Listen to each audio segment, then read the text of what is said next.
तमिलनाडु के कांचीपुरम से 20 साल की लड़की से सामूहिक बलात्कार का मामला सामने आया है। इस गैंगरेप की वारदात को अंजाम अनजान लोगों ने नहीं बल्कि लड़की के सबसे भरोसेमंद फ्रेंड और उसके 4 दोस्तों ने मिलकर दिया है। कथित तौर पर 5 दोस्तों ने मिलकर लड़की की अस्मत को तार तार कर दिया।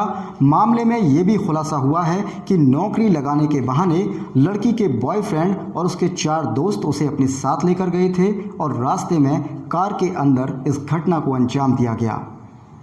दोस्ती में दगा के ऐसे किस्से और वारदातें सुनकर दोस्ती से भरोसा उठने लगा है।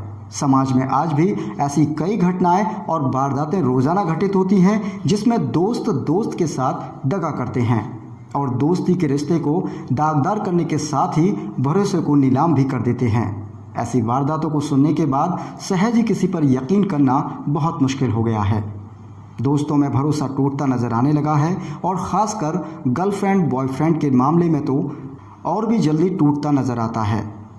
अब इस मामले को ही देख लीजिए। लड़की अपने बॉयफ्रेंड पर भरोसा करती है जो उसका सबसे अच्छा दोस्त भी होता है, लेकिन उस लड़की के इस भरोसे का उसका बॉयफ्रेंड नाजायज़ तरीके से फ़ायदा उठाता है और 4 दोस्तों के साथ मिलकर उस लड़की की इज्जत को तार तार करा देता है जो उस पर खुद से भी ज़्यादा भरोसा करती है। दोस्तों, शायद यही वजह थी कि लड़की अपने बॉयफ्रेंड की नौकरी दिलवाने के झांसे में आ जाती है और अपनी इज्जत को गवा बैठती है। दोस्तों, अब आपको इस वारदात की तह तक ले जाते हैं। आखिर इस वारदात से पहले लड़की कैसे अपने बॉयफ्रेंड और उनके 4 दोस्तों के चंगुल में फंस गई और कैसे उसकी अस्मत को तार तार करने की उसके बॉयफ्रेंड ने अपने 4 दोस्तों के साथ मिलकर पूरी प्लानिंग की थी। दरअसल तमिलनाडु के कांचीपुरम के समीप रहने वाली मोनिका शहर में नज़दीक ही एक मोबाइल की दुकान पर छोटी मोटी नौकरी करती थी। उसकी नौकरी करने की वजह उसके परिवार की दयनीय हालत और आर्थिक तंगी है। आर्थिक तंगी से जूझते परिवार को भरण पोषण के लिए मोनिका पर निर्भर रहना पड़ता है, जिसके लिए मोनिका कभी यहाँ तो कभी वहाँ नौकरी कर कुछ पैसे कमाती है, जिससे उसके परिवार का भरण पोषण होता है। पीड़िता मोनिका के मुताबिक जिस मोबाइल की दुकान पर वह काम करती थी वहीं कुछ दिनों पहले उसकी दोस्ती गुनासीलन नाम के लड़के से हुई थी और व्हाट्सएप पर दोनों के बीच ये दोस्ती गहरी होती चली गई। गुनासीलन हर रोज़ मिलने के लिए दुकान पर आने लगा और सोशल मीडिया के जरिए दोनों की एक दूसरे से बातें करने का सिलसिला भी लगातार जारी रहा। इसी बीच जब कुछ दिनों का समय गुजरा तो मोनिका को गुनासीलन पर कुछ हद तक भरोसा होने लगा, लेकिन मोनिका को नहीं पता था कि गुनासीलन उसके इसी भरोसे का फ़ायदा उठाएगा।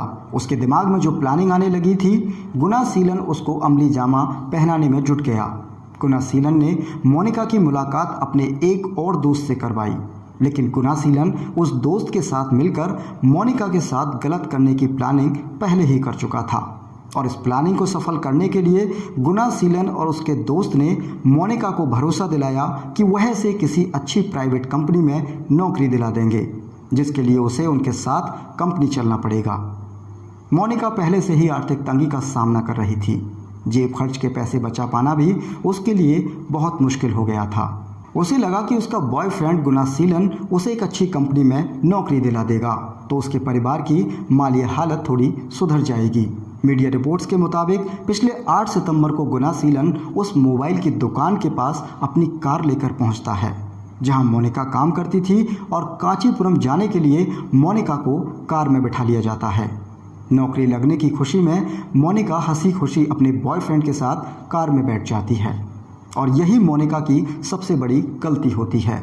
अब शायद इसी गलती के लिए उसे सारी उम्र पछताना भी पड़ेगा और नौकरी के झांसे में आकर उसने इज्जत को गवा दिया।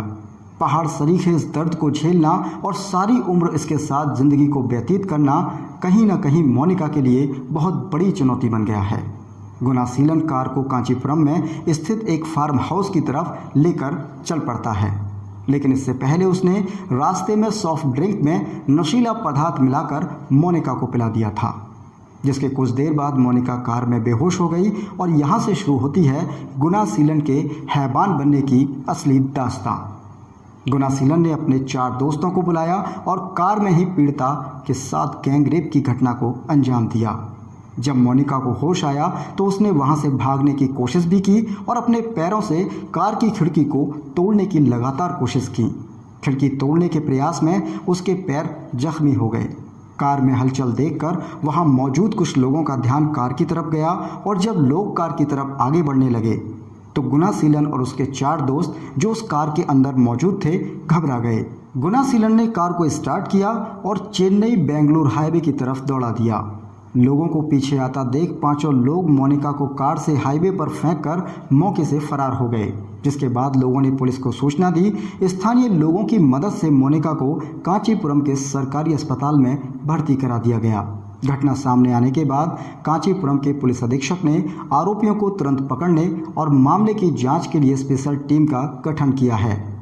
पुलिस ने कॉल डिटेल और अहम साक्ष्यों के आधार पर त्वरित कार्रवाई की। अगले ही दिन 9 सितंबर को पुलिस ने 4 आरोपियों को गिरफ्तार कर लिया था, जबकि 10 सितंबर को 5वें आरोपी को भी पुलिस ने गिरफ्तार कर लिया। सामूहिक दुष्कर्म सहित कई अन्य धाराओं में पुलिस ने मुकदमा दर्ज किया है। कोर्ट में पेशी के बाद सभी आरोपियों को पुलिस रिमांड पर भेज दिया गया है।